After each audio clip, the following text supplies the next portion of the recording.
He knew every river in Senegal, every secret bend and hidden island where the mangroves met the sea.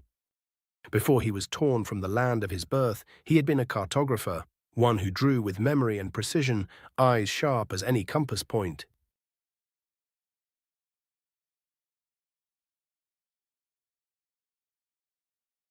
But in the year 1768, he was forced to chart new worlds, shipped to France, and pressed into service for his captors.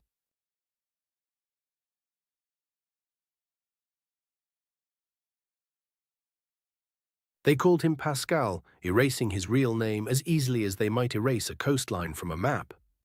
His hands inked the jagged coasts of Africa onto parchment, meant for European merchants and mariners. In the silence of his Parisian cell, as candlelight flickered, Pascal let a faint smile touch his lips. His captors watched for rebellion in the body, in bared steel or whispered plots.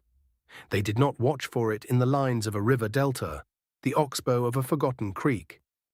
With steady strokes, he left messages buried in the undulations of coastlines and the loops of scripts, subtle symmetries, misplaced letters, a lattice of dots where only he knew to look. Each map was a code, a song whispered to the future. One day, he hoped, someone would read these lines for what they were, a promise, a path. Decades passed, and the maps traveled farther than Pascal ever could. Ports in Lisbon, markets in London, the salons of Paris. No one knew of the second world hiding in plain sight, or the treasure hidden below the old stones of Dakar, mapped out in the blood-red ink only a true child of Senegal would recognize. 2.5 centuries later, the Paris Map Library's basement had dust thick as a story untold. Fatou Ndiaye, a graduate scholar and Dakar native, pored over the battered portfolios late into the night. She noticed the patterns first, repeating rivers where none should be, odd repetitions and dots among the labels. She looked closer. What seemed like coincidence became intent.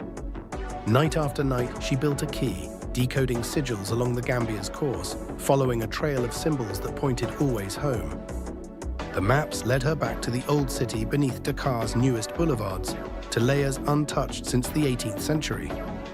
In the cool stone shadows, among broken tiles and dust, Fatou finally unearthed a rusted chest. Inside were gold coins, bronze statuettes, and a note etched on slivers of ivory. For those unbroken by time or chain, this freedom is yours. She stared at the words, feeling the pulse of generations. The city above bustled, oblivious, but beneath their feet, the cartographer's secret lines at last had found their true north.